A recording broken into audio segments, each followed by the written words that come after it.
Hello hello hello hello hello hello.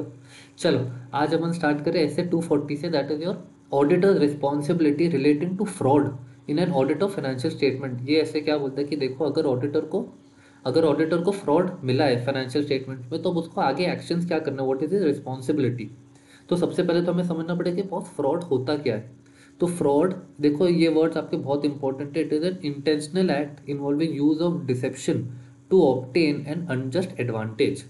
Auditor is concern with fraud that causes material misstatement. हमें materiality देख के देखना पड़ेगा कि भैया फ्रॉड कोई use, is it worth digging into, is it worth reporting. तो it should be material misstatement. तो सबसे पहले कि भाई आपका मिसस्टेटमेंट होता क्या है या सोर्सेज ऑफ मिसस्टेटमेंट क्या है। तो आपका सोर्सेज ऑफ मिसस्टेटमेंट में आपके दो है। एक है आपका fraudulent financial reporting and second है आपका miss appropriation of assets. Fraudulent financial reporting का मतलब क्या है कि आपने बुक्स में झोल किया है। And miss appropriation of assets का है कि भाई आपने कंपनी के एसेट्स में कुछ ना कुछ किया है, कि भाई आप या तो कैश घर लेके चले गए, या कंपनी का कोई कोई प्रोडक्ट है, कोई चीज़ है जो आपको नहीं लेनी चाहिए, जो कंपनी की है, बट आप वो चोरी करके घर ले गए। आपने उसको फ्री सैंपल मान लिया। तो देखो, फ्रॉडुलेंट फाइनेंशियल रिपोर्टिंग आपकी सब बुक से रिलेटेड होगा। तो देखो, आपकी फर्स्ट है फिक्टिशियस जर्नल एंट्री। फिक्टिशियस मतलब फेक। तो जर्नल एंट्रीज जो कभी हुई नहीं है या आपने गलत एंट्रीज पास की है, तो फेक जर्नल एंट्रीज आप पास कर रहे हो।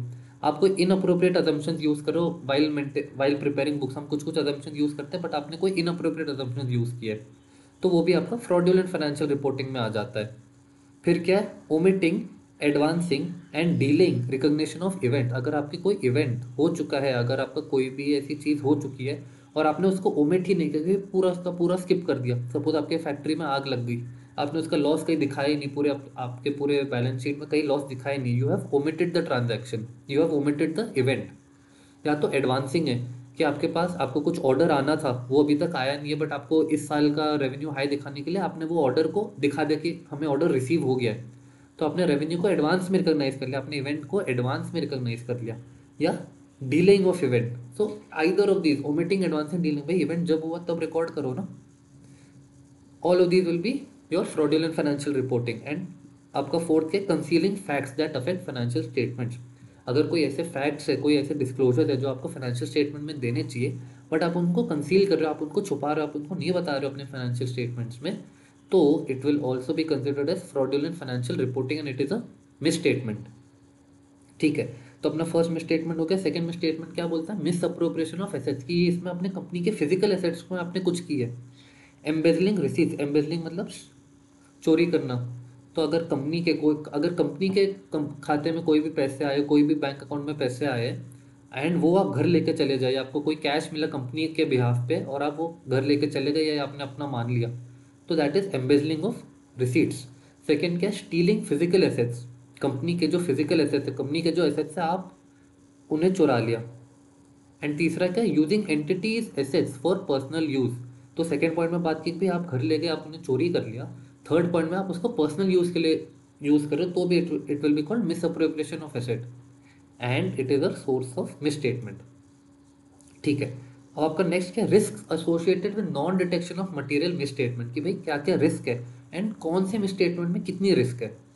तो रिस्क रिजल्टिंग फ्रॉम फ्रॉड, ये देखो फ्रॉड की बात कर रहे हैं, is higher than risk resulting from errors. आपका फ्रॉड और एरर में डिफरेंस क्या है। फ्रॉड आपका इंटेंशनल होता है, एरर इज नॉन इंटेंशनल, कि भाई ओमिट हो गया, गलती से मिस हो गया। तो फ्रॉड क्योंकि केयरफुली प्लान रहता है, तो वो पर्सन सब कुछ सोचता है कि मैं झोल कैसे करूँ। तो इसलिए उसका रिस्क ज़्यादा है कि फ्रॉड आइडेंटिफाई करना है, तो also more difficult than errors, क्योंकि इट इज़ केयरफुली प्लान्ड। आपका नेक्स्ट पॉइंट क्या है, risk resulting from management fraud.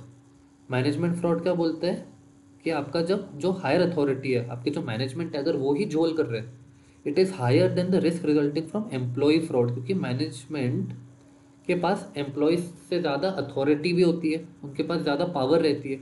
तो इसलिए इन लोग के लिए फ्रॉड करना इज ऑल्सो ईजियर एंड इसको पकड़ना इज इवन डिफिकल्ट, क्योंकि management has a lot of controls and employ के ऊपर तो चेक मैनेजमेंट कर रहा होता है, इसलिए एम्प्लॉय के लिए it is still comparably easier, और at least easier than management fraud. ठीक है। फिर अपना थर्ड पॉइंट किसके बारे में बात करता है, कंडीशंस और events which increases the risk of fraud, के भाई कब कब हो सकता है या ऐसी कौन सी कंडीशंस है जिसकी वजह से फ्रॉड की रिस्क ज़्यादा है। तो अगर आपको कहीं भी मिले कि there is discrepancy in accounting records, आपके बैलेंस शीट में कुछ और दिख रहा है, आपके लेजर में कुछ और दिख रहा है, तो if there is any discrepancy in accounting records, तो आपको दीज आर कंडीशंस, या आपको एक थोड़ी सी हिंट हो सकती है कि भाई इधर फ्रॉड हो सकता है। सेकेंड क्या है, कन्फ्लिक्टिंग और मिसिंग एविडेंस। आप सपोज एक्सपेंसेस को वाउच कर रहे हो, सामने वाला बोलता है बॉस मेरी तो इनवॉइस घूम गई, वो बाढ़ आ गई थी या कुछ हो गया था और वो इनवॉइस तो घूम गई, अब मेरे पास नहीं है। तो देयर इज मिसिंग एविडेंस, हो सकती है कि भाई ये बस जर्नल एंट्रीज पास की, इसके अगेंस्ट कोई इनवॉइस नहीं है। एंड तीसरा क्या है, unusual relationship between auditor and management. अगर ऑडिटर एंड मैनेजमेंट बहुत ही क्लोज है, बहुत ही ऐसे फ्रेंडली वे करते हैं, तो देखो ऑडिटर का तो काम है फ्रॉड ढूंढना और ये सब, और अगर वही उनके साथ फ्रेंडली हो गया या ऐसा लग रहा है कि ये दोनों आपस में मिले हुए, तो there is these are conditions और इवेंट्स फॉर फ्रॉड। ठीक है। अपना फोर्थ पॉइंट क्या है, मैनेजमेंट ड्यूटीज, कि भाई मैनेजमेंट की ड्यूटी क्या है फ्रॉड के रिगार्डिंग। हम ऑडिटर की, देखो हमारे ऐसे का नाम है ऑडिटर्स रिस्पॉन्सिबिलिटी, ऑडिटर की ड्यूटी तो हम पॉइंट नंबर 6 में पढ़ेंगे, एक बार देख लें मैनेजमेंट की ड्यूटी क्या है। तो मैनेजमेंट क्या बोलता है कि primary responsibility for prevention and detection of fraud is of TCWG, that is those charge with governance and management की। देखो सबसे पहले तो रिस्पॉन्सिबिलिटी, देखो आपका बिजनेस है, आपका बिजनेस है तो फ्रॉड के रिलेटिंग जो ढूंढना है, कुछ भी अगर उसको प्रिवेंट करना है, डिटेक्ट करना है, तो वो भी आप ही की रिस्पॉन्सिबिलिटी है ना। तो it is of the TCWG and management. तो ये फर्स्ट पॉइंट हो गया। एंड सेकंड क्या है, must have committed and created a culture of honesty and ethical behaviour. देखो फ्रॉड चेक करना इज वन थिंग, प्रिवेंट करना इज वन थिंग, बट अगर आप अपने ऑर्गेनाइजेशन में कल्चर ही वैसा रखो कि ये बुरी चीज़ है, आप you maintain high ethics in your work environment, तो ये सब आपकी मैनेजमेंट की ड्यूटी है। ठीक है। फिर आपका फिफ्थ पॉइंट क्या है, fraud risk factors. Fraud risk factors है कि भाई कब कब ऐसी कैसी कंडीशंस है जिसमें लोग चाहेंगे फ्रॉड करने के लिए, कि what will motivate them to do fraud. तो either incentive or pressure to commit fraud. अगर आपको अपने सेल्स टारगेट अचीव करने हैं, आपने कहीं कहीं से आपको कुछ इंसेंटिव है, कुछ प्रेशर है, तो आपने क्या किया, अपने फाइनेंशियल स्टेटमेंट्स को फ्रॉडुलेंट फाइनेंशियल रिपोर्टिंग कर दी, उसमें आपने कुछ कुछ कर दी कि भाई मेरे सेल्स बढ़ा दिया। ये आपका फर्स्ट पॉइंट हो गया। फिर क्या है, perceived opportunity to do so, that is based on deficient internal control. अगर ऑर्गेनाइजेशन के इंटरनल कंट्रोल्स वीक है, तो आप सोच सकते हो ना कि यार मैं तो ऐसा कर सकता हूँ, मैं ऐसा कर सकता हूँ, इधर कर सकता हूँ, तो ऐसा हो जाएगा, ये मुझे मिल जाएंगे पैसे। तो it is perceived opportunity to do so. Articleship में जैसे सब बहुत सारे आर्टिकल्स धनाधन रीइंबर्समेंट क्लेम करते, क्यों, क्योंकि इंटरनल कंट्रोल स्ट्रॉन्ग नहीं है चेक करने के। तो इसलिए perceived opportunity to do so, कि भाई आपको दिख रहा है कि भाई मैं कर सकता हूँ इधर। एंड तीसरा क्या है, रैशनलाइजेशन टू डू सो। अगर वो आदमी को लगता है कि वो गलत नहीं कर रहा है, इफ़ ही फील्स कि देखो मैं जो कर रहा हूँ ये सही है, मेरे अकॉर्डिंग तो सही है, तो अगर उसको सही लग रहा है, ही इज़, उसने उसको रैशनलाइज कर दिया, उसने अपने डिसीजन को रैशनलाइज कर दिया कि हाँ सही तो है, मैं कुछ गलत थोड़ी ना कर रहा हूँ, तो उसके लिए वो तो फ्रॉड मान भी नहीं रहा है, बट एक्चुअली तो फ्रॉड है। ठीक है। अब हम देखेंगे ऑडिटर्स ड्यूटी। ऑडिटर्स ड्यूटी क्या है with regards to fraud. Auditor's duty obtain reasonable assurance that financial statement as a whole are free from material misstatement। या reasonable assurance कैसे करेगा, अपने सब्सटैंटिव एनालिटिकल प्रोसीजर्स के थ्रू और अपने बाकी सैम्पलिंग टेस्टिंग के थ्रू वो अश्योरेंस लेगा कि भाई इसमें मिसस्टेटमेंट तो नहीं है। फिर क्या, he will maintain an attitude of professional scepticism. Professional scepticism हमने प्रीवियस वीडियो में भी किया था। प्रोफेशनल स्केप्टिसिज्म क्या होता है, he should have a questioning mind, उसको कॉन्स्टेंटली थिंक करने रहना चाहिए कि भाई क्यों हो रहा है, क्या हो रहा है। अगर circumstances indicate existence of material misstatement, उसने अगर देखा, उसने सर्कमस्टांसेस को देखा, चेक किया सब, एंड उसको लग रहा है कि यार हो सकता है इधर there is existence of material misstatement, तो फिर he has to consider whether it is indication of fraud. क्योंकि देखो आपका मटेरियल मिसस्टेटमेंट एरर से भी हो सकता है, फ्रॉड से भी हो सकता है, तो आपको देखना पड़ेगा weather it is indication of fraud. And if fraud, अगर उसने कंक्लूड किया कि हाँ देखो फ्रॉड के वजह से मेरा मिसस्टेटमेंट है, तो फिर उसको कम्युनिकेट करना पड़ेगा TCWG एंड मैनेजमेंट को कि बॉस मुझे आपके फाइनेंशियल स्टेटमेंट्स में मिसस्टेटमेंट मिला। ऐसा नहीं कि आप जाके न्यूज़ वालों को बता दो, प्रेस वालों को बता दो, नहीं कर सकते। आपको TCWG, दैट इज दोस्त charge with governance and management को बताना पड़ेगा। एंड सपोज अगर कोई आपका बैंक रिलेटेड फ्रॉड है कुछ है, तो any regulatory authority and enforcement authority if required by law, तो सपोज इसमें आपका अगर बैंक रिलेटेड फ्रॉड है तो आपको आरबीआई इन सबको भी बताना पड़ेगा कि बॉस इधर कुछ तो हुआ है। अच्छा, अब इसके वजह से if the auditor is unable to complete the engagement, उसने जो ऑडिट एंगेजमेंट ली है, ये जो उसने ऑडिट की सर्विस प्रोवाइड करने को अग्री किया था, अगर वो नहीं कर पा रहा है इसके वजह से, तो फिर he has to consider the feasibility of withdrawing from the engagement. Withdrawing मतलब कि भाई बोरी बिस्तर लेके घर जाओ, मैं ऑडिट नहीं कर रहा आपका। एंड अगर आप विड्रॉ कर रहे हो तो आपको दो चीज़ें करनी है। Number one is discuss with TCWG and management. आपको TCWG, देखो आपने पहले तो कम्युनिकेट किया ही था, अब आपको बोलना पड़ेगा कि boss this is not working out, ये this it's not me, it's you. तो आपको discuss with TCWG and management करना पड़ेगा, बॉस ये इसकी वजह से मैं ऑडिट नहीं कर पा रहा हूँ। एंड आपको रिपोर्ट करना पड़ेगा अप्रोप्रिएट पर्सन को, कि सपोज आप कैग के थ्रू अपॉइंटेड थे, सपोज आप PSU ऑडिट कर रहे थे ना, आप कैग के थ्रू अपॉइंटेड थे, तो आपको कैग को बताना पड़ेगा कि बॉस नहीं हो पाएगा, तो you have to tell the appropriate person कि मैं छोड़ के जा रहा हूँ, I am withdrawing from the audit. तो ये आपका हो गया ऑडिटर ड्यूटी। उसके बाद क्या है, सेवेंथ क्या बोलता है, रिस्क असेसमेंट प्रोसीजर्स।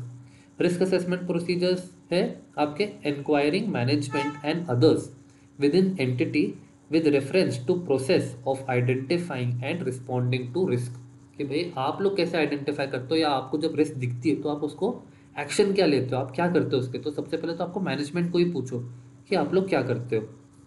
फिर नेक्स्ट क्या है, enquiring TCWG whether they have knowledge about frauds. अगर कोई एग्जिस्टिंग फ्रॉड्स है जो पहले हो चुके हैं, तो आप मैनेजमेंट और TCWG से ही पूछो ना कि आप भी बता दो कि भाई पहले क्या हुआ है, तो यू नो कि कौन से एरियाज में फ्रॉड होता है, और how diligent is the TCWG in identifying frauds. फिर सी पॉइंट क्या बोलता है, unusual or unexpected relationships identified while performing analytical procedures that indicate risk of material misstatement due to fraud. आपको कोई ऐसी रिलेशनशिप मिलती है between things people whatever, जिससे आपको लगता है कि इधर risk of material misstatement high है।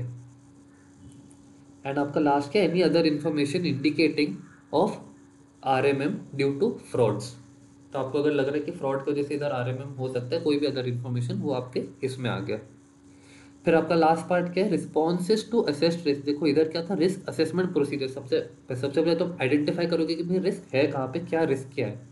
उसके बाद है रिस्पॉन्स टू असेस रिस्क। आपने स्टेप 7 में जो आपने रिस्क आइडेंटिफाई किया, उसका रिस्पॉन्स क्या, आगे क्या करना है। तो आपका तीन चीज़ें, एक है आपका ओवरऑल रिस्पॉन्स। ओवरऑल रिस्पॉन्स क्या है, assign personnel as per their capability. भाई जिसका जो काम है, जिसकी जितनी कैपेबल है, जो जितना काम कर सकता है, उसको वही पर्सन को वो काम दो। नेक्स्ट क्या है, evaluate whether accounting policies indicate fraudulent financial reporting. अगर आपकी जो अकाउंटिंग पॉलिसीज है, आपकी अकाउंटिंग पॉलिसीज में ही गलती थी, कंपनी की अकाउंटिंग पॉलिसीज में ही गलती थी, तो उसके वजह से फ्रॉडुलेंट फाइनेंशियल रिपोर्टिंग हो रहा है। नेक्स्ट पॉइंट क्या आपका, responses at the assertion level. तो design and perform audit procedures whose nature timing and extent are responsive to assessed RMM due to fraud. आपको ऐसे audit procedures, you have to design and perform ऐसे audit procedures whose nature time and extent are responsive to assessed RMM due to fraud. आपने अभी जो risk assess की है, आपको ऐसे प्रोसीजर ढूंढने पड़ेंगे जो ये रिस्क को काउंटर करेंगे, या ये रिस्क को आइडेंटिफाई करेंगे कि देखो इधर गलती हो सकती है, तो आपको वैसे बनाने पड़ेंगे।